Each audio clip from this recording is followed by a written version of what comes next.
And if there is one thing that we could really take pride in is that our shrine, the home of Jesus Nazareno, welcomes everyone.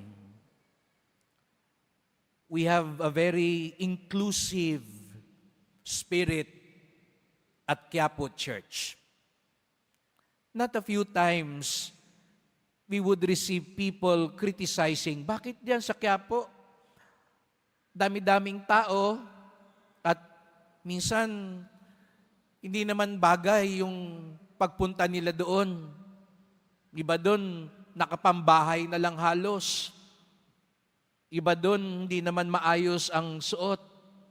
Iba doon, ang dumi-dumi pa nga. At parang iba sa atin siguro, tabi-tabi po, lalo na yung galing sa ibang lugar, at sabihin, ayoko nang bumalik sa Quiapo, yung nakatabi ko. Hindi malinis, hindi mabango. Nakakatakot pa minsan ang mga itsura. Alam po natin yan, dito sa Quiapo natatagpuan lahat ng klaseng tao. At siguro nga po, lalo na yung mga nakapustura, sila yung bihirang pumunta rito dahil parang natatakot sila at nangingimi sila. Hindi ko po sinasabi na huwag tayong mag-ayos. Kung kailangan at kaya naman pong mag-ayos at bumihis ng maayos, dapat po. Pero hindi rin natin po maitatanggi, marami sa atin po, yung shorts na suot ng yan ang pinakamaayos nila. Yung sando na suot nila, yun lang meron sila. Lalo na po paggabi, kapag ako'y nandito at nagkakaroon ako ng pagkakataon makausap ang iba, maiintindihan nyo po bakit nagpupunta sila rito at ganoon. At marami sa kanila at home dito sa Quiapo. Siguro nga nasabi nila, Father, hindi kami makapunta sa ibang simbahan kasi para kaming nangliliit. Lahat ng mga mata nakatingin sa amin. Pero sa Quiapo, ano man ang itsura mo, tanggap ka. Ano man ang suot mo, tanggap ka. Ulitin ko po, hindi ko po sinasabing pumunta na kayo rito na nakapadyama na lang at naka-shorts at magpambahay. Kung kaya po, mas maganda po yun. Ibang usapan naman po pag pupunta kayo sa simbahan, kung ano lang, pero pag pumunta kayo sa mall o sa party, abay postura, ibang usapan naman po yun. Kung kaya nyo pong mag-ayos sa ibang lugar, dapat lalo tigit pagkaharap natin ng pong Nazareno. Pero wag natin agadusgahan ang ibang tao sa kanilang kasuotan. Dahil nga sabi ko nga po sa inyo, baka yan lang po meron sila. Yan lang ang talagang kaya nila. At kaya nga siguro nga dito sa Quiapo, laksa-laksa ang mga tao, pakiramdam nila, anuman sila, tanggap sila. Kaya nga, ang tawag natin sa atin, ang dambana ni Jesus Nazareno, tahanan ng bawat Pilipino. Ito ang ating tahanan. Di ba pag sa bahay tayo, kampante tayo. Ang tatay ko po, naalala ko, hindi niya laging maiwan-iwan. Meron siya mga sandong butas-butas yan. Yun lang ang lagi niyang suot sa bahay. Dahil sabi niya, presko. Hindi siya naiinitan. Hindi siya nangingimi. Hindi siya nahihiyang makita kaming nakaganon ang suot niya. Dahil alam niya, tanggap namin siya sa ganoon. Ngunit hindi lang po ito tungkol sa kasuotan. This points to a deeper reality that every church should radiate.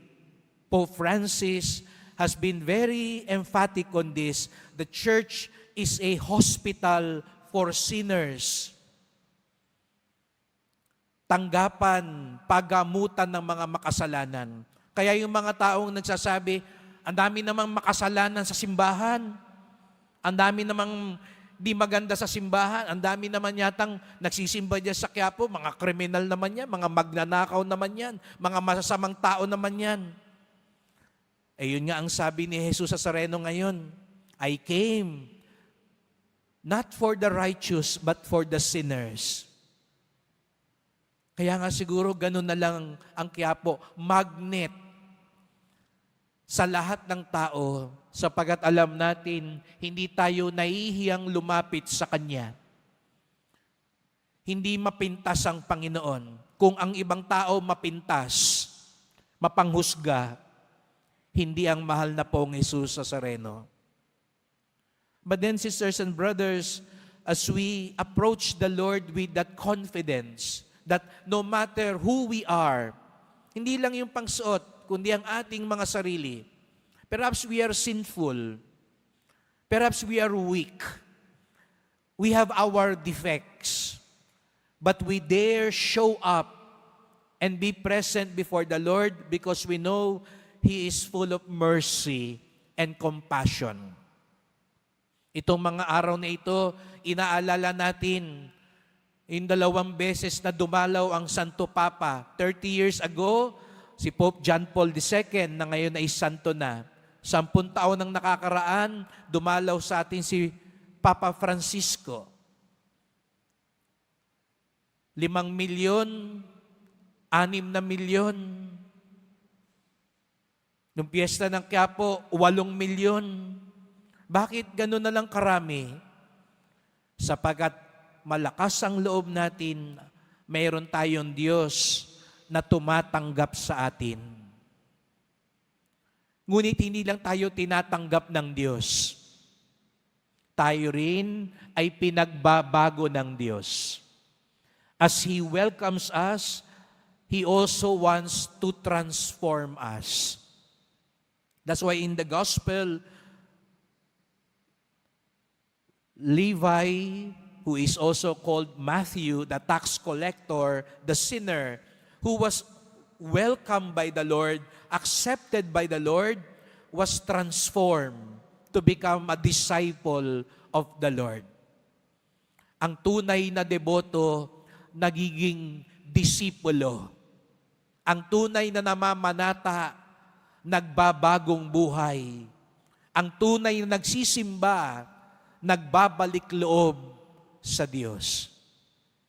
Kaya tinatanggap tayo ng Panginoon dahil gusto niya rin tayong tulungan.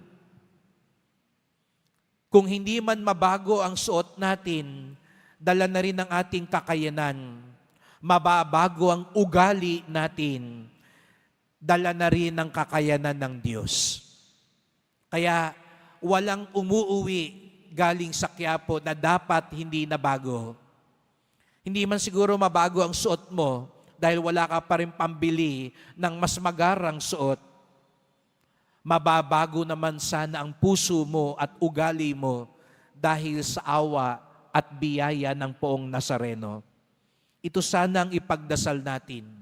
Aanin mo rin naman ng magarang suot, magandang suot, pangit naman ang ugali. Kaya't ang nais mabago sa atin ng Panginoon, ang ating puso, ang ating diwa. Humingi rin tayo ng tawad. Let us ask the Lord for pardon for the times we have been very judgmental. Perhaps we are not as sinful as others. Perhaps we are not as bad as others. Sasabihin nyo, hindi naman ako kasing sama ng mga snatcher dyan. Hindi naman ako kasing sama ng mga nambubudol dyan. Pero hindi ito maging dahilan para maging mapagmataas tayo, mapanghusga, mapanglait, at ating itinataboy sila. Ang Poong Nazareno, kailanman hindi sila tinataboy. At kung tunay tayong deboto, hindi rin tayo nagtataboy. Sa halip tayo tumatanggap at tumutulong magbago ang ating kapwa. And so, sisters and brothers, as you are welcome here in this shrine, welcome to Quiapo. Let us also have a welcoming heart for each other. Just as Jesus welcomes and accepts us, let us also have an understanding heart to one another. And just as Jesus transforms us, may we also be a channel of conversion and transformation to others. So that truly, Quiapo Church becomes not only the home of Jesus Nazareno, but the home of every Filipino.